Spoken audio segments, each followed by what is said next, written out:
Mechanism of muscle contraction. ഒരു മസിലിൻ്റെ ഏറ്റവും simplest യൂണിറ്റിനെയാണ് മയോഫൈബ്രിൽ എന്ന് പറയുന്നത്. ഈ മയോഫൈബ്രിലിൽ കോൺട്രാക്റ്റൽ പ്രോട്ടീൻസ് പ്രസൻ്റ് ആണ്. എന്താണ്? മസിൽസിൻ്റെ ഏറ്റവും സിംപ്ലസ്റ്റ് യൂണിറ്റിനെയാണ് മയോഫൈബ്രിൽ എന്ന് പറയുന്നത്. ഈ ഒരു മയോഫൈബ്രിൽ കോൺട്രാക്റ്റൽ പ്രോട്ടീൻസ് ഉണ്ട്. ഏതൊക്കെയാണ് കോൺട്രാക്റ്റൽ പ്രോട്ടീൻസ്? ആക്റ്റിനും അതുപോലെ തന്നെ മയോസിൻ. ആക്റ്റിൻ എന്ന് പറയുന്നത് വളരെ തിന്നാണ്. സോ ആക്റ്റിൻ എന്ന് പറയുന്ന ഒരു തിൻ ഫിലമെൻ്റ് ആണ്. മയോസിൻ എന്ന് പറഞ്ഞാൽ എന്താണ്? കുറച്ച് തിക്ക് ഫിലമെൻ്റ് ആണ്. ഓക്കെ, അപ്പോൾ ഈ ഒരു ആക്റ്റിൻ എന്ന് പറയുന്നത് തിന്നാണ്, മയോസിൻ എന്ന് പറയുന്നത് തിക്കാണ്. അപ്പോൾ നമുക്ക് ഫസ്റ്റ് ആക്റ്റിൻ്റെ സ്ട്രക്ചർ ഒന്ന് ഡിസ്കസ് ചെയ്യാം. ആക്റ്റിൻ എന്ന് പറയുമ്പോൾ എന്താണ്? ആക്റ്റിൻ എന്ന് പറയുമ്പോൾ ആക്റ്റിൻ്റെ അവിടെയായിട്ട് കുറേ ഗ്ലോബുലർ ആക്റ്റിൻ, ജി ആക്റ്റിൻസ് ഉണ്ട്. അതുപോലെ തന്നെ ഇങ്ങനെ ഒരു റിബൺ പോലത്തെ ഒരു ട്രോപ്പോ മയോസിൻ ഉണ്ട്. അതുപോലെ തന്നെ എന്തുണ്ട്? മൂന്നെണ്ണമായിട്ട് നിൽക്കണുണ്ടോ? ട്രോപ്പോണിൻ. ഓക്കെ, അപ്പോൾ ഈ മൂന്ന് സ്ട്രക്ചറാണ് ആക്റ്റിനിലുള്ളത്. എന്തൊക്കെയുണ്ട്? ആക്റ്റിന് ഒരു ഗ്ലോബുലാർ ആക്റ്റിൻ ഉണ്ട്, ജി ആക്റ്റിൻ ഉണ്ട്, ട്രോപ്പോമയോസിൻ ഉണ്ട്, ട്രോപ്പോണിൻ ഉണ്ട്. ഇതാണ് ആക്റ്റിൻ്റെ സ്ട്രക്ചർ. ഇനി മയോസിൻ്റെ സ്ട്രക്ചർ നോക്കിക്കേ. മയോസിൻ്റെ സ്ട്രക്ചർ വളരെ സിമ്പിളാണ്. അതിനൊരു ഹെഡുണ്ട്, ടെയിലുണ്ട്. ഹെഡിൻ്റെ ഭാഗത്തിനെ നമ്മൾ ഹെവി മീറോമയോസിൻ എന്നും ടെയിലിനെ നമ്മൾ എന്താണ് ലൈറ്റ് മീറോമയോസിൻ LMM എന്നാണ് പറയുന്നത്. ഓക്കെ, ഈ ഒരു മസിൽ കൺട്രാക്ട് ചെയ്യുന്നത് എങ്ങനെയാണെന്ന് സൂചിപ്പിക്കുന്ന ഒരു തിയറി ഉണ്ട്. അതാണ് സ്ലൈഡിങ് ഫിലമെന്റ് തിയറി. ആ ഒരു തിയറിയിൽ കറക്റ്റായിട്ട് പറയുന്നുണ്ട് എങ്ങനെയാണ് ഈ ഒരു മസിൽ കൺട്രാക്ഷൻ നടക്കുന്നത്. അതായത് ഈ ഒരു മയോസിൻ എന്ന് പറയുന്ന തിക്ക് ഫിലമെന്റിന്റെ മുകളിൽ കൂടെ തിൻ ഫിലമെന്റ് ആയിട്ടുള്ള ആക്റ്റിൻ സ്ലൈഡ് ചെയ്ത് പോകുന്നതാണ് ഈ ഒരു സ്ലൈഡിങ് ഫിലമെന്റ് തിയറിയിൽ പറയുന്നത്. ഓക്കെ, അപ്പോൾ നമുക്ക് ഫസ്റ്റ് നോക്കാം എങ്ങനെയാണ് മസിൽ കൺട്രാക്ട് ചെയ്യുന്നത് നോക്കാം. അപ്പോൾ ആദ്യം തന്നെ സെൻട്രൽ നെർവസ് സിസ്റ്റത്തിൽ നിന്ന് ഒരു സിഗ്നൽ മോട്ടോർ ന്യൂറോൺ വഴി ഇങ്ങനെ വന്നുകൊണ്ടിരിക്കുക. ഓക്കെ, എന്താണ്? സെൻട്രൽ നെർവസ് സിസ്റ്റത്തിൽ നിന്ന് ഒരു സിഗ്നൽ മോട്ടോർ ന്യൂറോൺ വഴി വന്നുകൊണ്ടിരിക്കുകയാണ്. ഇത് മസിൽ ഫൈബറിൽ എത്തിക്കഴിഞ്ഞാൽ അവിടെ ഒരു ജംഗ്ഷൻ ഉണ്ട്. ഏതാണ്? ഒരു ന്യൂറോ മസ്കുലാർ ജംഗ്ഷൻ. അവിടെ എത്തിക്കഴിഞ്ഞാൽ എന്ത് സംഭവിക്കും? ഈ ഒരു സിഗ്നലിന് ഇങ്ങനെ കടന്നു പോകണം, അതായത് ആ മസിൽസിലേക്ക് എത്തണം. ഇപ്പൊ നെർവിലേക്കാണ്, നെർവിൽ നിന്ന് എങ്ങോട്ടേക്ക് പോകണം? മസിൽസ്, അതായത് സാർക്കോലിയമിലേക്ക് എത്തണമെങ്കിൽ എന്ത് വേണം? അവിടെ ഒരു സ്പേസ് ഉണ്ട്, അല്ലെങ്കിൽ അവിടെ ഒരു കോളം ഉണ്ടെന്ന് വിചാരിക്കുക. ജസ്റ്റ് ഞാൻ പറഞ്ഞെന്നുള്ളൂ. അപ്പൊ ആ അതിൽ കൂടെ പോകണമെങ്കിൽ എന്ത് വേണം? നമ്മുടെ നെർവിൽ നിന്ന് ന്യൂറോ ട്രാൻസ്മിറ്റേഴ്സ് റിലീസ് ചെയ്യും. ആ ന്യൂറോ ട്രാൻസ്മിറ്റർ ആണ് അസിറ്റൈൽ കോളൈൻ. ഓക്കെ, അപ്പം എപ്പോഴാണോ ഈ ഒരു സിഗ്നൽ ന്യൂറോ മസ്കുലർ ജംഗ്ഷനിൽ എത്തുമ്പോൾ എന്ത് സംഭവിക്കും? ഈ ഒരു നെർവിൽ നിന്ന്, ന്യൂറോൺസിൽ നിന്ന് neuro transmitters acetyl choline release ചെയ്യും. അങ്ങനെ ഈ ന്യൂറോ ട്രാൻസ്മിറ്റേഴ്സ് എന്ത് ചെയ്യും? നേരെ സ്പ്രെഡ് ചെയ്ത് മസിൽസിലെത്തി അതെന്ത് ചെയ്യും? മസിൽസിൽ ഇമ്പൾസ് അല്ലെങ്കിൽ മസിൽസ് ഒരു ആക്ഷൻ പൊട്ടൻഷ്യൽ ജനറേറ്റ് ചെയ്യിപ്പിക്കും. അന്നേരം എന്ത് സംഭവിക്കും? ഈ ഒരു ഇമ്പൾസ് മസിൽസിൽ ഫുള്ളും നിറയും.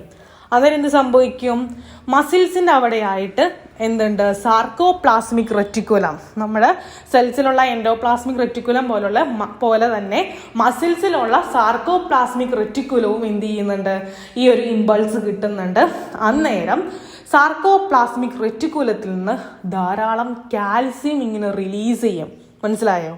അപ്പോൾ എന്താ പറഞ്ഞത്? ഫസ്റ്റ് തന്നെ സെൻട്രൽ നെർവസ് സിസ്റ്റത്തിൽ നിന്ന് ഒരു സിഗ്നൽ മോട്ടോർ ന്യൂറോൺ വഴി ന്യൂറോ മസ്കുലർ ജംഗ്ഷനിൽ എത്തുന്നു. അവിടെ വെച്ച് ജസ്റ്റ് ഒന്ന് സ്റ്റോപ്പ് ചെയ്യുന്നു. കാരണം അതിന് നീന്തിപ്പോകാൻ അറിയില്ല, പകരം അവിടെ ഒരു സഹായി വേണം. അതാണ് ന്യൂറോ ട്രാൻസ്മിറ്റേഴ്സ്. അങ്ങനെ ന്യൂറോ ട്രാൻസ്മിറ്റേഴ്സ് നീന്തി അക്കരയിലേക്ക് എത്തി. അതെവിടെയാണ്? നമ്മുടെ മസിൽസിലെത്തി. മസിൽസിലെത്തുമ്പോൾ എന്ത് സംഭവിക്കും? അവിടെ മസിൽസിൽ ഫുള്ളും ഇമ്പൾസ് വ്യാപിക്കും. അന്നേരം എന്ത് സംഭവിക്കും? നമ്മുടെ മസിൽസിൻ്റെ അവിടെ ഒരു കുടമുണ്ടെന്ന് വിചാരിക്കുക. ആ കുടമാണ് എന്ത്? Sarcoplasmic reticulum. ആ കുടത്തിൻ്റെ ഉള്ളിൽ ധാരാളം കാൽസ്യം ഇങ്ങനെ സ്റ്റോർ ചെയ്ത് വെച്ചിട്ടുണ്ട്. അപ്പോൾ ഈ ഇമ്പൾസ് ഫുള്ളും കിട്ടിക്കഴിയുമ്പോൾ എന്ത് സംഭവിക്കും?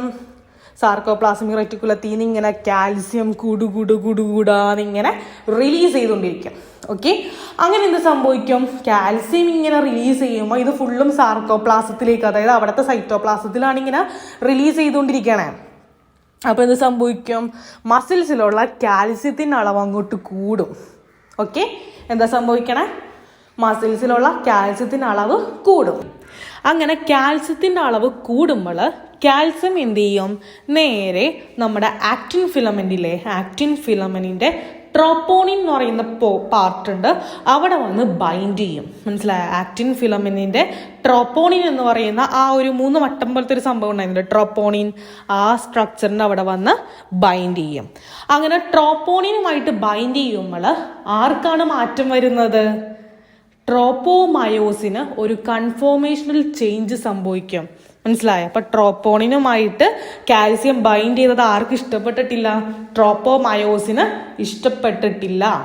സോ ട്രോപ്പോമയോസിന് ഒരു കൺഫോർമേഷണൽ ചേഞ്ച് സംഭവിക്കുമ്പോൾ എന്ത് സംഭവിക്കും?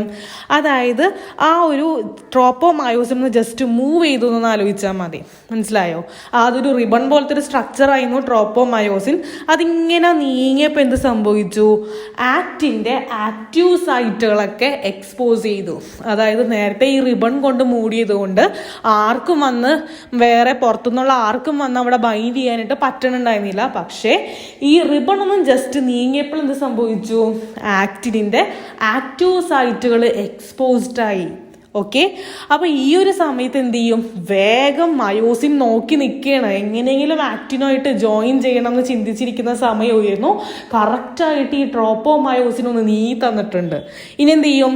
നമ്മുടെ തിക്ക് ഫിലമെൻ്റ് ആയിട്ടുള്ള മയോസിൻ്റെ ഹെഡ് വന്ന് ആക്റ്റിൻ്റെ അവിടെ വന്ന് ജോയിൻ ചെയ്യും. സോ അങ്ങനെ ആക്റ്റിൻ്റെ അവിടെ മയോസിൻ ഹെഡ് വന്ന് ജോയിൻ ചെയ്യും.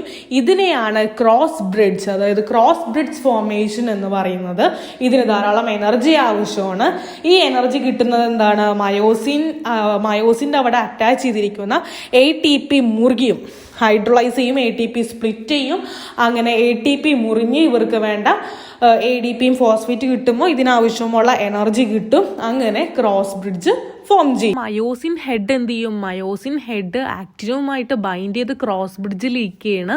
അപ്പോൾ ഇതിങ്ങനെ എന്ത് ചെയ്യും? ഇതിങ്ങനെ ഉള്ളിലോട്ട് ഇങ്ങനെ ആക്കും. അപ്പോൾ എന്താ സംഭവിക്കണ? ഈ ഒരു തിക്കായിട്ടുള്ള മയോസിൻ ഫിലമെന്റിന്റെ മുകളിൽ കൂടെ തിൻ ഫിലമെന്റ് ഇങ്ങനെ ഉള്ളിലോട്ടാണ് ഇങ്ങനെ തള്ളിക്കൊണ്ടിരിക്കണേ. അപ്പോൾ അന്നേരം എന്ത് സംഭവിക്കുന്നുണ്ട്? അന്നേരം നമ്മൾ ഈ ഒരു ഇലക്ട്രോ മൈക്രോസ്കോപ്പിക് സ്ട്രക്ചർ പറഞ്ഞപ്പോൾ നമ്മൾ പറഞ്ഞായിരുന്നു, ഈ ആക്റ്റിൻ ഇരിക്കുന്ന ഭാഗത്ത് ഐ ബാൻഡ് ഉണ്ട്, അതുപോലെ തന്നെ മയോസിൻ ഇരിക്കുന്ന ഭാഗത്താണ് എന്തുള്ളത്? നമ്മുടെ എ ബാൻഡ് ഉള്ളത്. അപ്പോൾ ഈ മയോസിന് വേറെ മാറ്റമൊന്നുമില്ല, അതായത് എ ബാൻഡ് ഇരിക്കുന്ന ഭാഗം അതുപോലെ ഇരിക്കും. അതേ സമയത്ത് ആക്റ്റിൻ ഇരിക്കുന്ന ഐ ബാൻഡ് ഉള്ള ഭാഗം എന്ത് ചെയ്യും? അതിങ്ങനെ റിഡ്യൂസ് ചെയ്യുക, ചുരുങ്ങിക്കൊണ്ടിരിക്കുകയാണ്. മനസ്സിലായോ? അങ്ങനെ ചുരുങ്ങിക്കൊണ്ടിരിക്കും. ഇനി ഈ ഒരു ക്രോസ് ബ്രിഡ്ജ് ബ്രേക്ക് ചെയ്യണമെങ്കിൽ എന്ത് ചെയ്യണം? പുതിയൊരു ATP വന്ന് ബൈൻഡ് ചെയ്യുമ്പോൾ എന്ത് സംഭവിക്കും? ഈ ഒരു ക്രോസ് ബ്രിഡ്ജ് ബ്രേക്ക് ആവും. ആ ATP പൊട്ടിയാൽ, സ്പ്ലിറ്റ് ചെയ്താൽ എന്ത് സംഭവിക്കും? പിന്നെയും ക്രോസ് ബ്രിഡ്ജ് ഫോം ചെയ്യും. ഈ ഒരു സൈക്കിൾ ഇങ്ങനെ റിപ്പീറ്റ് ചെയ്തുകൊണ്ടേയിരിക്കും. ഇതാണ് മസിൽസിൻ്റെ ഈ ഒരു cross bridge formation. Okay, muscle കൺട്രാക്ഷൻ്റെ ക്രോസ് ബ്രിഡ്ജ് ഫോർമേഷൻ ഇതാണ്. ഓക്കെ.